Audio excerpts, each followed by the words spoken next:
Thank you for taking this moment to breathe and to listen what can change your life forever. My name is Ragna Sinikas, and I'm the founder of Starpreneur TV, How to Dominate the Decade Talk Show, World Women Conference and Awards, the creator of Coral Desk, the coach of the Changemakers, and co-author of the book, Dominate the Decade. My mission is to empower through education. Thank you for joining us. Today, I have an honor to talk with Nomvula Mukute, and she is from South Africa. So, Nomvula, thank you very much for taking the time to join us. Can you tell us more who you are, what is your passion, and why are you doing what you're doing? Yes, sure. First of all, I would like to say thank you to Ragnar for inviting me. It is such an honor to be able to support women that are doing exceptionally well out there. It is such an honor to support your ministry or your business and your calling, your passion. And thank you so much as the host for inviting me. Well, yes, as you have said, my name is Nomvula Mukute, and I'm 30 years old. Believe it or not, I'm actually quite short in stature, but yeah, I'm 30 years old, and I was born in Lusaka, Zambia, but I am a South African citizen. I moved to South Africa at the tender age of 3 years old. I am an entrepreneur as well as a preacher, and I am the host of Voices of Hope with Nomvula M, which is a global online platform that I just started recently, seeking to host some of the most powerful voices in our generation. I live in a small town called Middelburg in Mpumalanga. Mpumalanga is the province, and Middelburg is my town, a very beautiful and calm town, and that's where I am currently. So, what would you say? What is your life purpose and what is your passion? To be quite honest, Regne, that is a question that for a very long time in my life I had trouble to answer because I didn't know at that time, and I had no idea what was going on in my life. I was just doing what I thought was good and what was great. And the most important thing was to be able to discover that and be able to realize it and how powerful it is to live it. And I believe that my passion is my purpose. My purpose is my passion. My passion is my purpose. And living my purpose and making sure that whatever it is that God wants me to do on this planet Earth, I must be able to have passion for it. And so my passion is my purpose. And my purpose is to push other people into their purpose. And so when you see me doing all of the things that I'm doing it because of purpose. And that is my passion. So I read your biography, and what really drew my attention was that you want to help other women to become agents of change. So how do you do it, and why do you do it?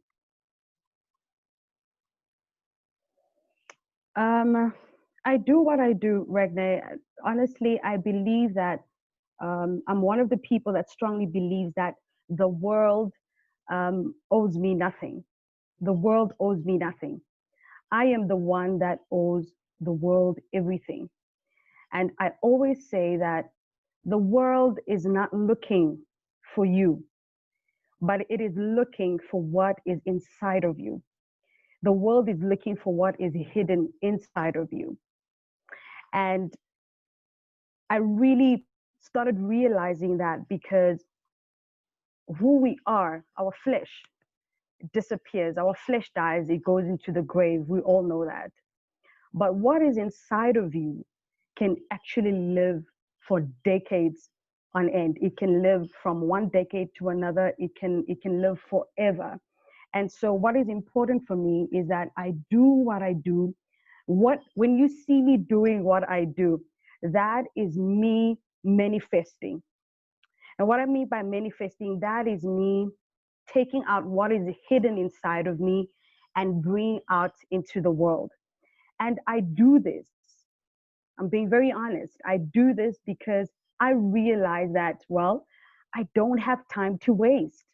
God brought us all into this earth to be able to live our purpose, to do what He has called us to do. And there's just no time to waste. So I do what I do because, firstly, I've got no time to waste. But secondly, I do what I do because I have to do it. I have to do it. I have to be able to answer the call. I have to be able to live my purpose. I have to be able to manifest because that is what we are here for. We are here to manifest who we should be, who truly we should be on this earth. And so I also do what I do because of my passion and my purpose. I also do what I do because I believe that there are people out there, honestly, Regne, there are people out there who have no cooking clue what they want to do in their lives, where they're going. Some of them have no direction. Some of them have no vision. But God has placed people like myself and like you who are able to just push them into their purpose and be able to guide them through their life journey and guide them into their destinies. And so I do what I do because I was sent by God to be able to help other women and help other people to be able to realize what their purpose is and be able to live it. Can you talk about your projects that, especially the ones that you have, which are community-related initiatives that you are involved in? What do you do, and what is the main purpose of those initiatives? I love my community where I come from in Middelburg. And I can remember from the longest time I've been doing different kinds of projects ever since I was in high school. Just to share a little bit of history, I used to do projects like motivational drives, what we call motivational drives. And we would go to schools, like I think I was about 17 or 18 years old, 16 years old.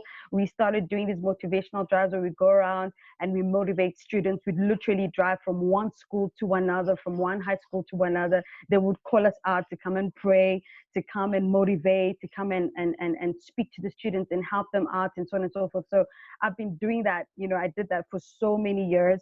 And then I started doing different kinds of events. I would get called to come and speak at events, to come and preach, to come and motivate. And then I also started doing my own events now when I began hosting. And I started, my first event that I hosted was called Boss Lady Global. And it was hosted here in Middelburg. And what Boss Lady Global is basically a platform, an empowerment platform that engages with different kinds of women from different kind of sectors, from different kinds of backgrounds. We actually don't judge. It's not even about that. It's not about where you come from, but we allow them to come on the platform and be empowered by different kinds of speakers, by different kinds of women that are already where they want to be. And what I love about Boss Lady is that when the vision actually began, I thought that I was doing it for young women like myself.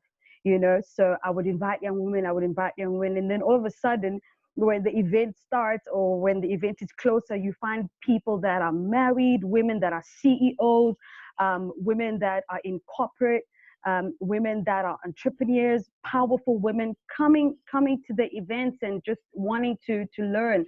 And for me, the most important thing there to accept and to be able and to embrace was that there are people, Regne, that are very high in life and they've reached their peak and they are just soaring in their careers and they are doing great.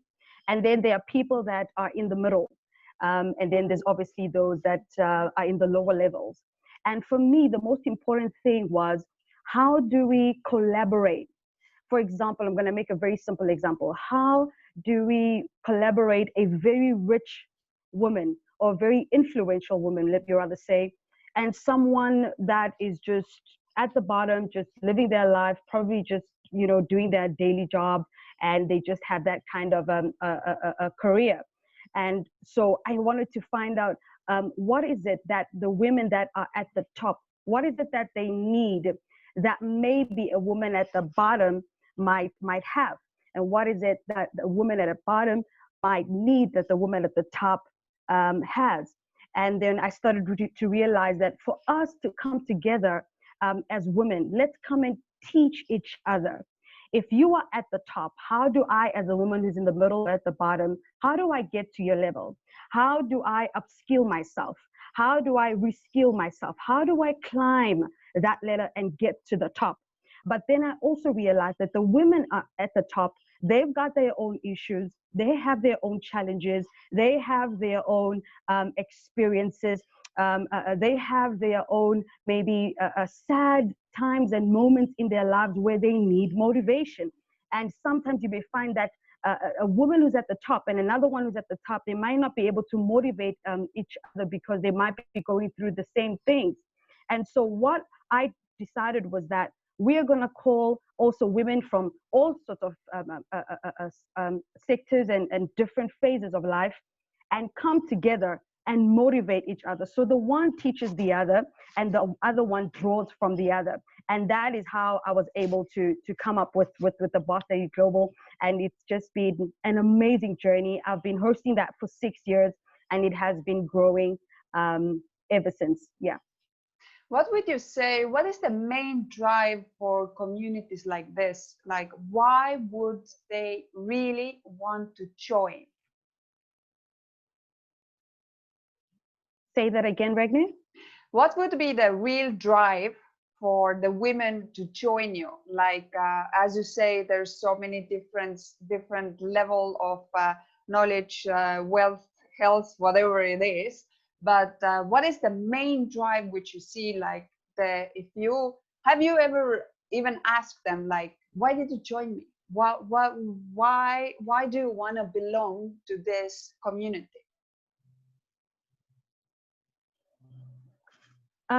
Yes, I have, Regne. And the answers, well, that I always get is that, oh my gosh, we're just drawn by the name. Firstly, when you just say boss lady, like we just like, wow, I need to be part of this. I need to see what's going on here.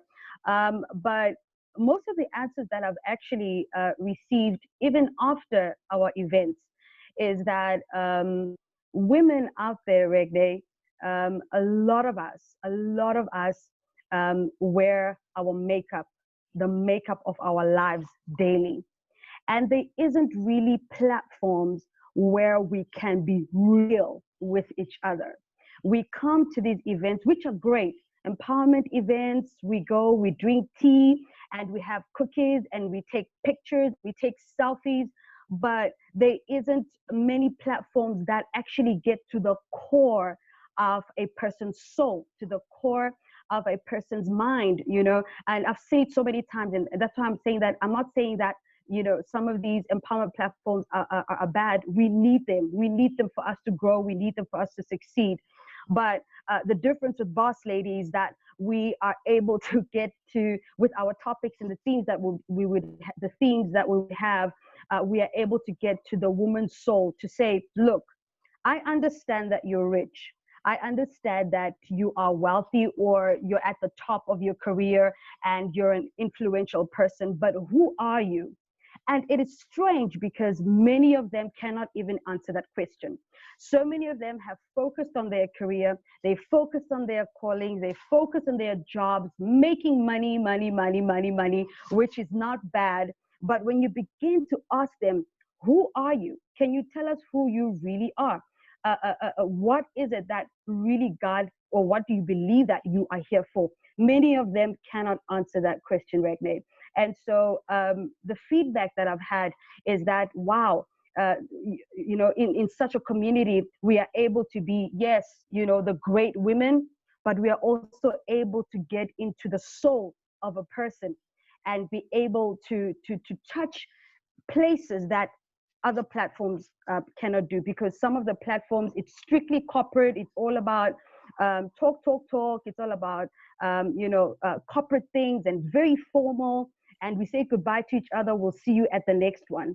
But with us, I actually have two sessions. We've got the corporate session, and then we have the spiritual session. So after we've done the talking and the empowering, and the corporate talks and everything, we get then into the spiritual session of the event, which is now where we pray for each other. We talk about the issues that we are facing, whether you're at the top or you're at the bottom, and we try to assist each other. Then we pray for our businesses, we pray for each other's careers, we give each other hugs.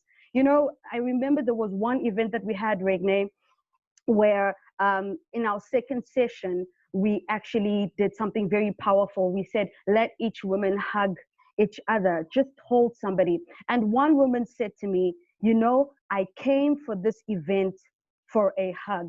It sounds funny, but this woman, I mean, when I saw the car that she was driving, I was like, oh my gosh, I dream about driving such a car. But she said to me, I came here just to receive a hug. And I said, what do you mean? She said, I haven't been hugged in such a long time, but there's something about that woman that hugged me and she prayed for me. And that is how she felt that, she came here just to be held, and somebody to tell her that she is supported. Because when you're at the top, Regne, it can get very, very lonely. And so that's what I love, I think, about Boss Lady Global, because it's both spiritual, but we also then deal with the corporate aspect. Well, I see a lot of movement in the sense that we now, even in our leadership, are shifting from our mind to our emotions, which means emotional intelligence. And basically, what you described is that instead of focusing and we know why our school system doesn't really teach us how to really get to know yourself and how to design our life. But what we do learn is how to design our career or our professional life. So instead of focusing on personal mastery, everybody is so focused on professional mastery. And obviously, if you don't have the characteristics, or if you don't really have that drive and will to do it, it's really, really hard to sort of build something which doesn't have the base where it can sit, no? Sort of. So I see, and I see a lot of those things happening all over the world, and it's great to see that also in South Africa the movements are the same. Is there any project that you are working where you work with teenagers or kids, or what involves also younger generation? Yes, I have, not currently, Regne, but I have done a project. I'm actually passionate about young people as well. I really am. This is the reason why I started doing what I'm doing at a very young age, because I was so drawn to young people. I remember one project that we had was gathering girls together and teaching them about cleanliness, hygiene.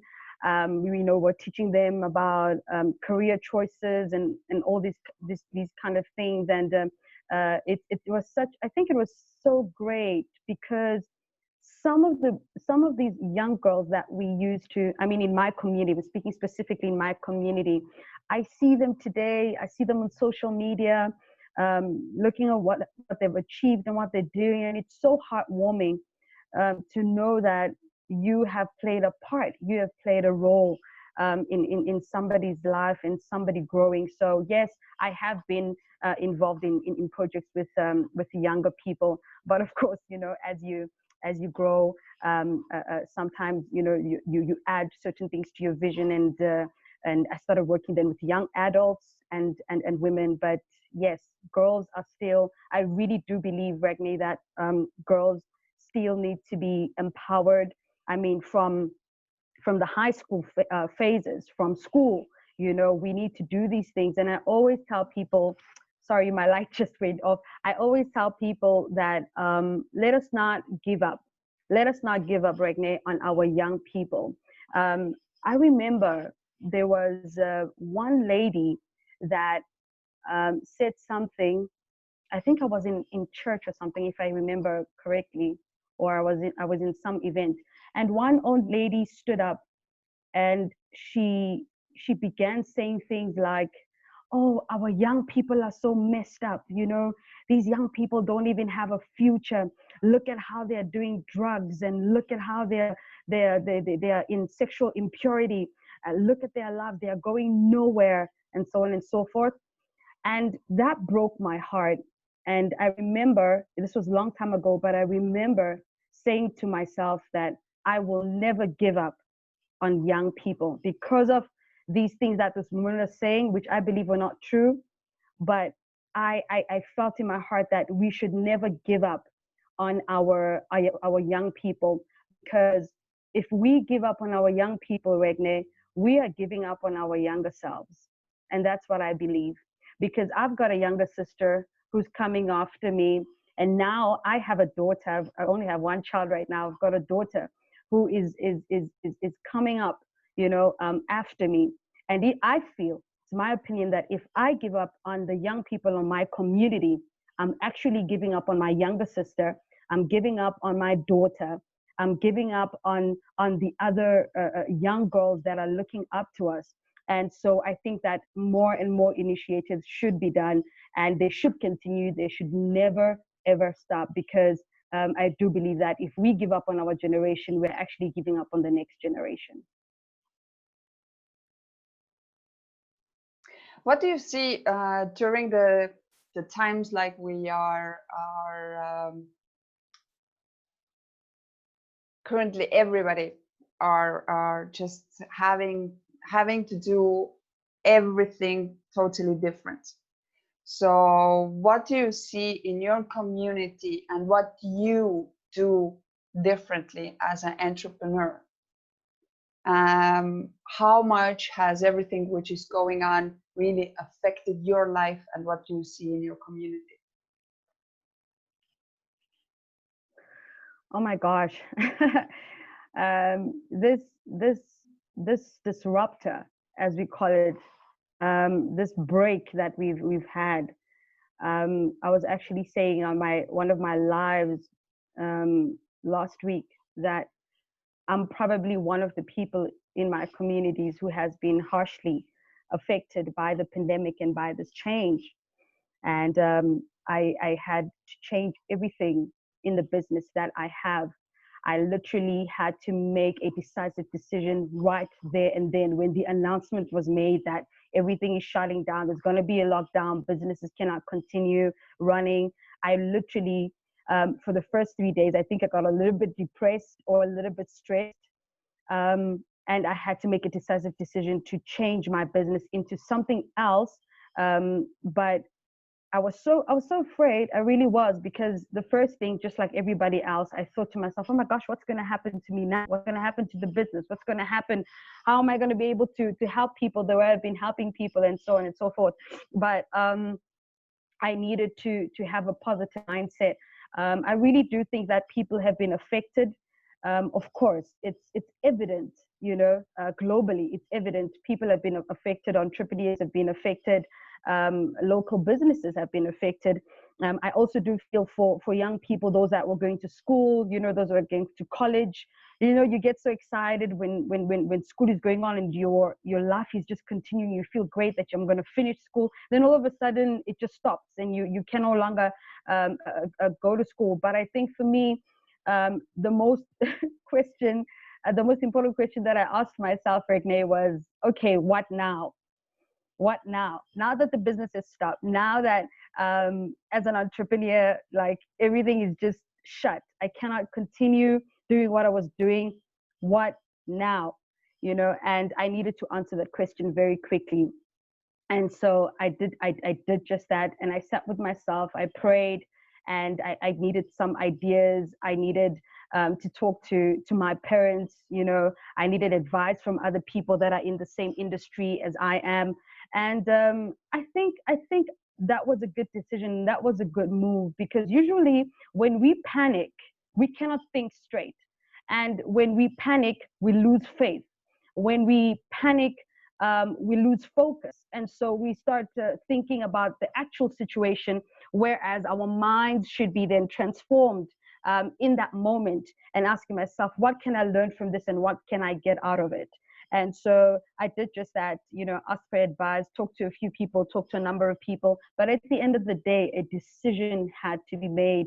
And I took that decision, and I'm happy. I'm happy that I took the decision. I think the most important question right now, Ragnar, for me, which I ask everybody, is now that everything is changing, now that there's so much change going on, are we then relevant for the future? I think the question that I would ask, somebody like you, or anybody else who's an entrepreneur, is, are we relevant? Are our visions, our initiatives, are our businesses, the little businesses that we start, are they relevant, or are they going to be relevant for this future that is already here?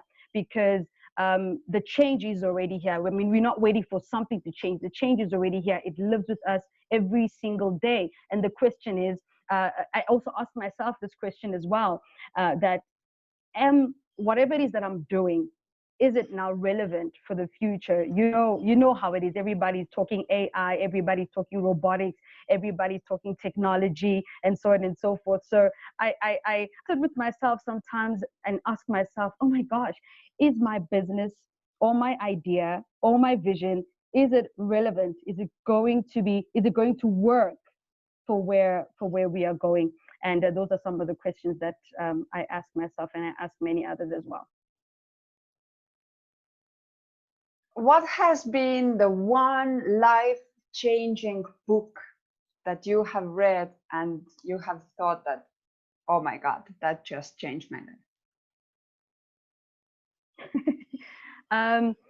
Sure. I've read a couple of books. I think it would have to be, I think for me it would have to be, wow, I'm going to have to think about that, because the different books that I've read, each of them have something that changes me daily. Each of them have something that allows me to say, oh my gosh, this is powerful. I remember one of, I don't know why I'm forgetting this guy's name, but it's called Vessels of Honor. And it's basically a book that talks about what we have within and how we use it, how we use our purpose, and how our purpose is defined. And for me, there was one thing that I read in that book that said that whatever it is that you're carrying inside of you, somebody out there is waiting for it. I did post about it a couple of days ago. It spoke about the oil. If you're a person who reads the Bible, you'll know the story in 2 Kings chapter 4, but it spoke about the oil. The oil is what you have inside of you. What is it that you have inside of you that the world is waiting for and that the world can use? It also spoke about how we were born with, how can I put it, with raw material. We were born a complete thing, but with raw material. And so that raw material has to be turned and has to produce other materials. And how do we do that? We go into within ourselves, we find and we search ourselves and use the raw material that God has given us, and then we use it to produce something else. For example, if you have the gift of writing, it's still raw in you. Maybe you haven't started writing a book yet. There's still that raw material, the content, the words. So you need the inspiration, you need the passion, and so on and so forth. But using those tools to be able to produce something that the world is going to be benefiting from. So yeah, that's one of, I know that's one of the things that I've learned, and I actually practice it in my life as well. Thank you very much. Thank you everybody who has joined the Zoom and also who are watching in Facebook Live. So before I ask your 3 recommendations how to dominate the decade. So if you have any questions, and we already have questions here, which we will be asking just after she answers the how to dominate the decade. And if you are watching also in Facebook, please leave your comment, leave your question there. I'm currently following the one that is under my profile, Ragnar Sinikas. Nevertheless, if you are watching from Coral Desk, we will answer those questions after the sessions.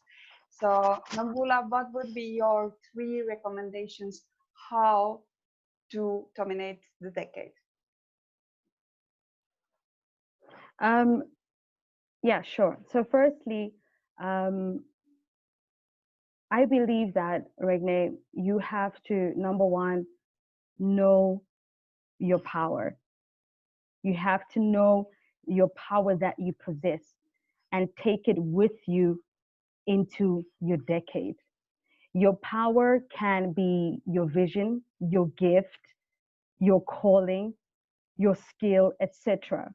You know, I was looking at some of the soccer players and the soccer legends. Those people had skills, or they had skill, and they dominated in their decade because of that skill, because they practiced their power. They put their power into practice. I'm talking about your Pele. I'm talking about your Ronaldos.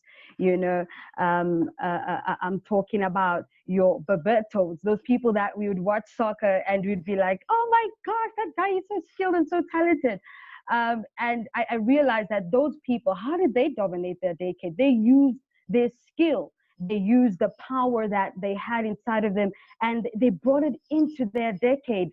And so I believe that, especially, like I said, I'm passionate about our young people. I really believe that if young people, and you know, myself and you, I don't know how young you are, Regne, but if young people could just be able to understand the power that they possess, I believe that that's one of the things. Know the power that you possess and take it with you into your decade. I mean, the greatest innovators of our times, the greatest preachers, they had their calling, they had their gifts. The innovators had their innovations. That was their power.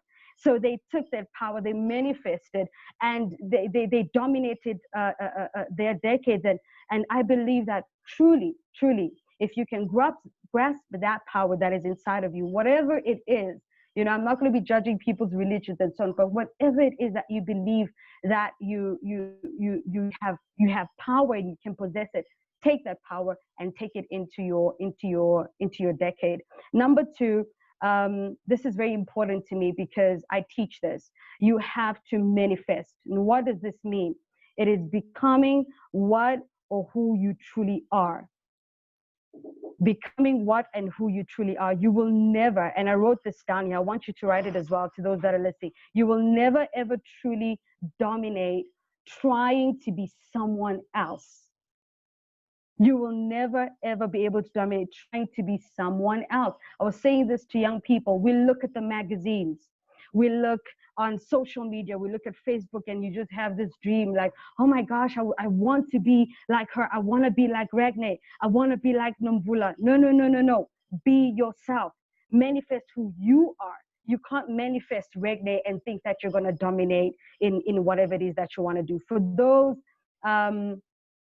that are Christian, and I hope that you don't mind me sharing this right now on your show, but for those out there that are listening that are Christian, you would understand me if I said to you that when Jesus came on the earth, he manifested. Jesus was not trying to be a savior. He was not trying to be a healer. He is a savior. He is a healer. He came on earth and he dominated. I mean, he came on earth and he manifested. It was God that was manifesting through Jesus. And so how important is it? We can learn this from him, that he came on this earth and he became. He was not trying to become. And so what am I saying is that don't try to become, just become, manifest, be, just do it. That's what I'm trying to say. And so if we want to dominate in our decade, we have to stop trying and just do it right now and just be who we truly are. Number 3, I believe that to dominate, you have to take action. And I wrote this on my social media today. I said that the difference between dreamers and dominators is action. Because you can sit there and dream and dream and dream and dream. But in order for you to dominate, you need to take action. You need to be able to, if you want to dominate in your sphere, wherever that is, whatever it is, whether you're a preacher, whether you're an intellectual, whether you're a professional, whether you're a business owner, it doesn't matter. But whatever it is that you want to dominate, you have got to take action each and every single day. That is what has helped me to do what I do. Sometimes people would ask me, oh my gosh, how are you able to have such influence or able to draw people in? And how are you able to be hosting such people in your life and so on and so forth? And I said, you know what? I take action every single day. Sometimes I don't want to wake up. Sometimes it feels like I'm failing. Sometimes it feels like things are just not going to work right, but I still have to do. I have to wake up in the morning and actually do. And one of the keys that I've shared actually, Regne, and I wanna share this also. Like I said, I'm very passionate about young people. I had a lot of young people who said they're going to tune in today. So I thought to myself that it would be great for me to speak to them. A very important key that I want to share, and I wrote this down, in our generation right now, is knowledge. It is knowledge. We live in an information era. We live right now where everything is information. And if we don't have the knowledge, Regne, then we will not be able to dominate. So those are one of the keys that I want to share.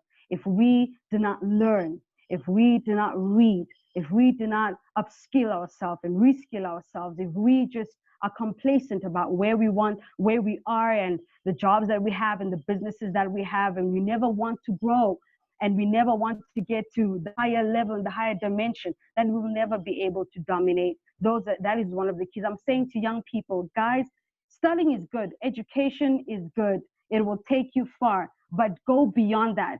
That when you get home or when you get from your busy schedule, read books, research the internet. There's no excuses anymore. We cannot be making excuses anymore. It's about empowering ourselves. It's about me as Nomvula, wherever I want to get to in life. Nobody's going to do it for me. Regne can't do it for me, no matter how many connections I have. At the end of the day, when you close that door behind you in your room, it's you and God, okay? It's about empowering you. Nobody else can do it for you. And so the second key that I wanted to share, again, is the ability, I mentioned this, to upskill and reskill ourselves. And for us, right now, gone are the days of excuses, Regne. Gone are the days, because the whole internet world is full of information. There's no way I can sit and say, oh, I don't have this, I don't have connections, I don't have money, I don't have the resources to be what I want to be. It's all around you. It's all over you. And so I believe that if we are then able to inform ourselves, the difference between you and the person that is above you is probably information. Because I believe, my husband said this, and it's very powerful, that as long as the next person knows what you know, you will always remain a denominator. As long as the next person knows what you know, you will always remain a denominator. And so I believe that information and knowledge will be able to set us apart in order set us apart from the rest in order to be able to dominate in whatever sphere that we want to dominate in our lives. So we have some questions here. So do you have any specific programs for growth and development of youth? You were cutting there. Do I have? Do you have any specific programs for youth and development? Growth and development for youth? Currently, right now, for youth, no, I don't. What I used to do was just workshops in my community where I work with young people, but that one was specifically for finding your purpose and what it means to find your purpose and actually live your purpose. Right now, I focus mainly on women because I believe that women are my ministry. I'm called for women, and that's what I do: motivations, the empowerment events, and so on and so forth. But currently running programs I do not have. But also I would love to work with people. If there are people out there that have the programs that would love to have programs or youth programs, I would be more than happy to work with such people, because like I said, we cannot give up. We cannot give up on our youth. And I love collaborating with other people. I love collaborating with organizations. I love collaborating with individuals as well. And so currently, no, I don't have, but of course, I'm always willing to work with people to do what we can to empower the globe. Then some clarifying points. What exactly are you doing differently than you did before?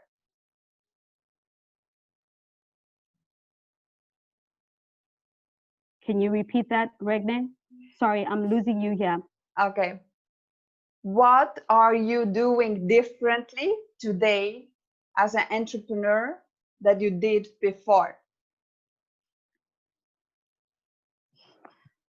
I think for me, what I'm doing today, Regne, is being able to help both our young people and the women that cannot really find their purpose. Before, it was all about money. Before, I used to run around. I just want money, money, money, money, money. And I would want contracts. I'd run around making sure that I do whatever I do with money. But what I do today differently is that when I speak to people in my community, whether be it on Facebook or wherever, churches, whatever it may be, I am actually able to sit down with these people and listen to their stories and be able to give them guidance, whether be it spiritual guidance or whether it's mentorship or whatever it is. That is not what I'm doing differently than before. I promise you, I remember there were days when my parents used to say that I'm running like a rabbit. I'd just be everywhere doing something, everything, trying to do, and trying to do and do and do and do. But now I'm able to come closer to my community and ask them, what is it that I can do for you? How would you like me to help you? And of course, there's various different answers, and we do what we can do. What I also love doing these days is that when people ask for help, I really honestly tell them and say, look, I may not be able to help you in this area, but I know somebody else who can do that. And that is how I also support other women. I also support other women's purposes, other women's businesses, other women's visions as well. And I just let the people know how can I help you. If they need specific help and I help them at the time, I would just refer them to somebody else and say, hey, speak to Regne, because Regne is an expert in that and she'll be able to help you.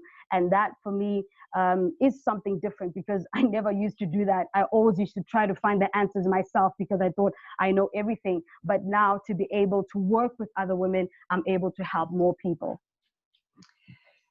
What is the professional and personal milestone you are most proud of? What is that? What is the professional and personal milestone you are most proud of? Oh, a milestone in my life. Regne, I was one of the people, or one of the young people who failed a lot in life. I'm not very old, but when I talk about failures, I'm talking about failures.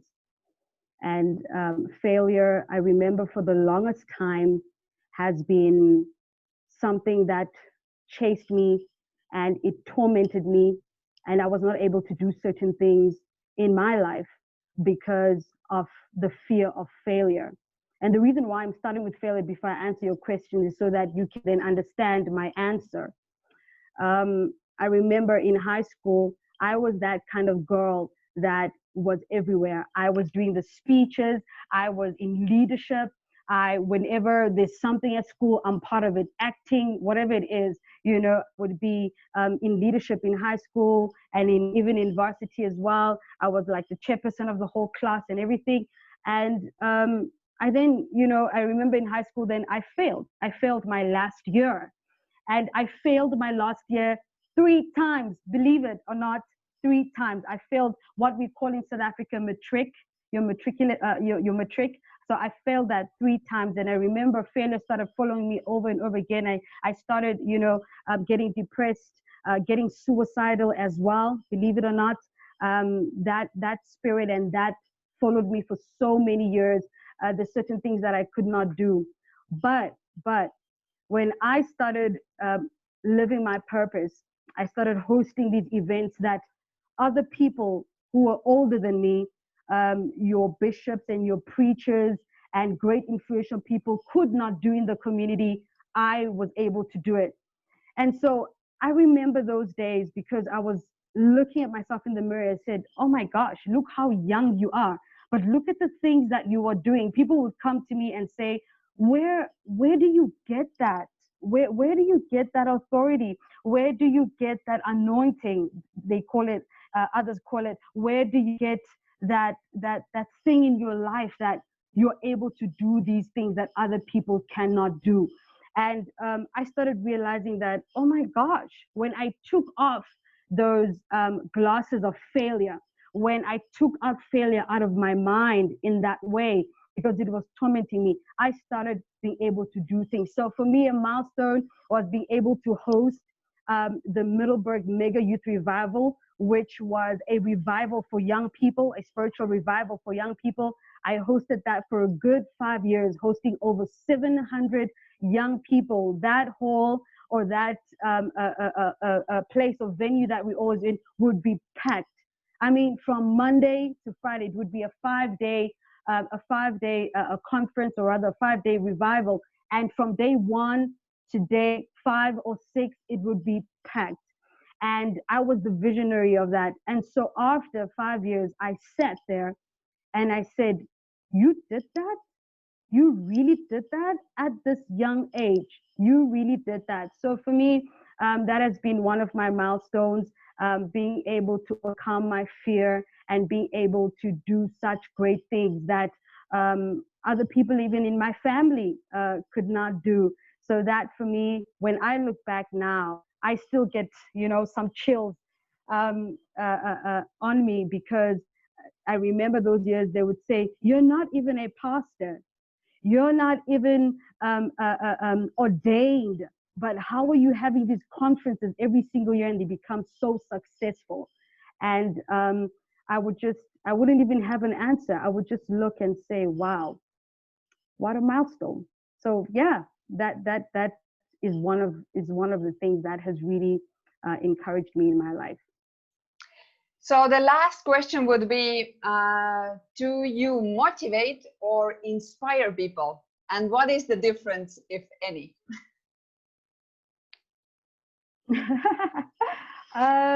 Look, I think motivation has more to do with, me talking, me saying words to you, and, you being motivated. But inspiration, I think inspiration, you live it. It's more about actually being an inspiration. That would be the difference for me. To answer that question, I was a motivator. I was a motivator, but I believe now that I'm an inspirator. And the difference that for me is that now I believe that one of the things that I always say is that I will only consider myself successful when other people become successful through what I do and the lifestyle that I live. I'm going to repeat it. I will only consider myself successful when other people become successful through what I do and the lifestyle that I live. And so instead of talking and talking and talking and motivating in words, I sit back and live. I live what I was motivating you about. I begin to live that, and that for me is inspiration. Beautiful.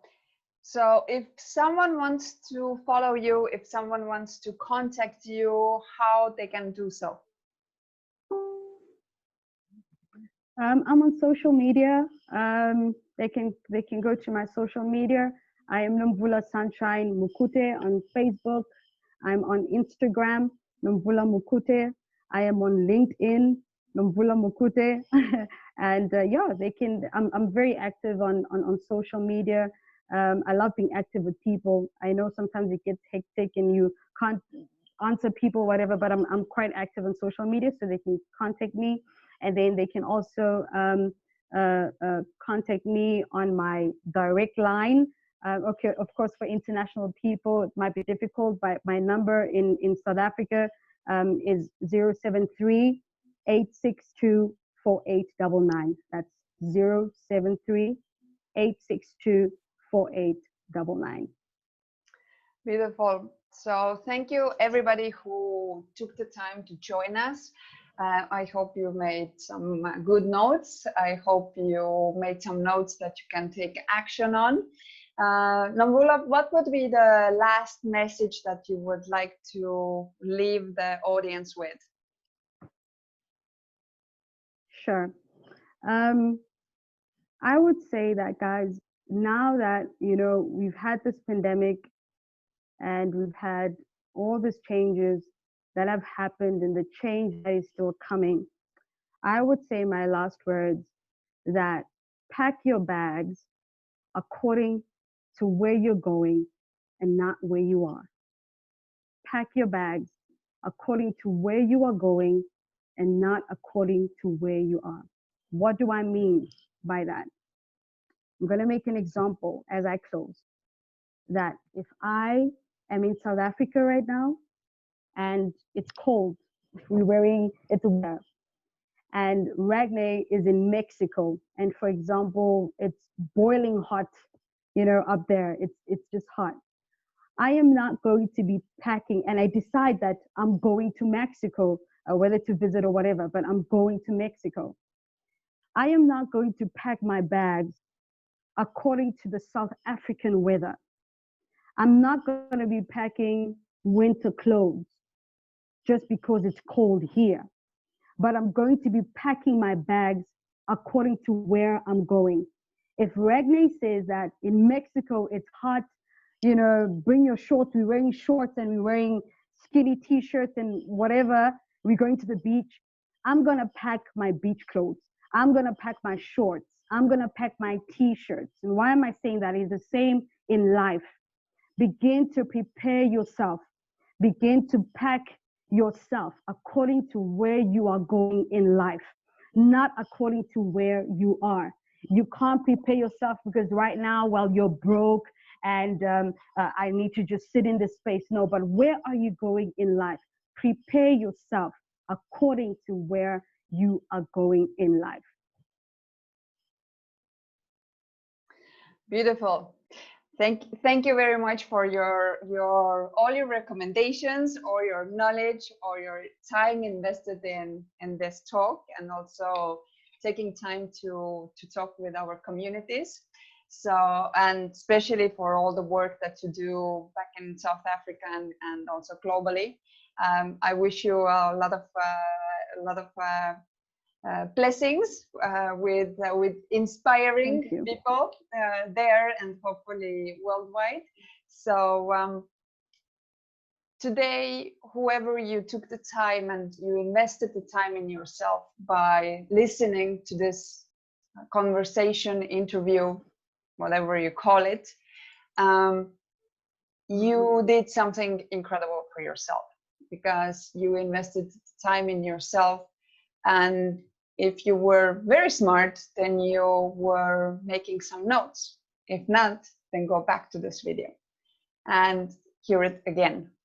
And I'm pretty sure that you can pick up some lines which can work for your life, and especially if you are looking to change your life. Whoever has watched my interviews before, now you know what lines are going to follow.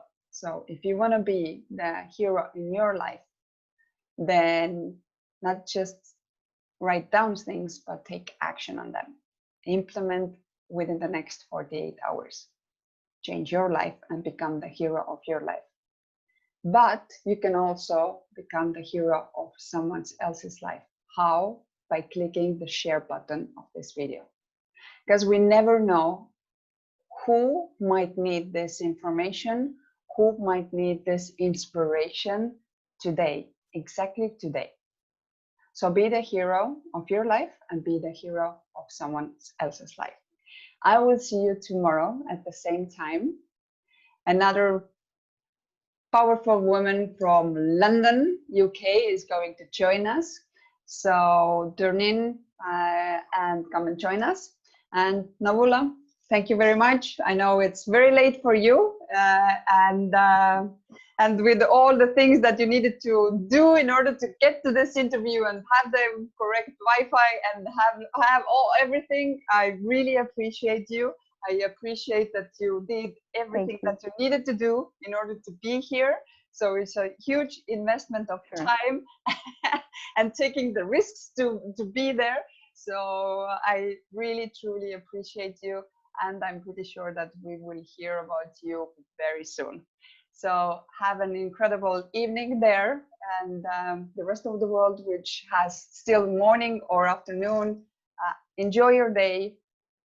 We never know how many we have been given. So be blessed and see you tomorrow. Thank you.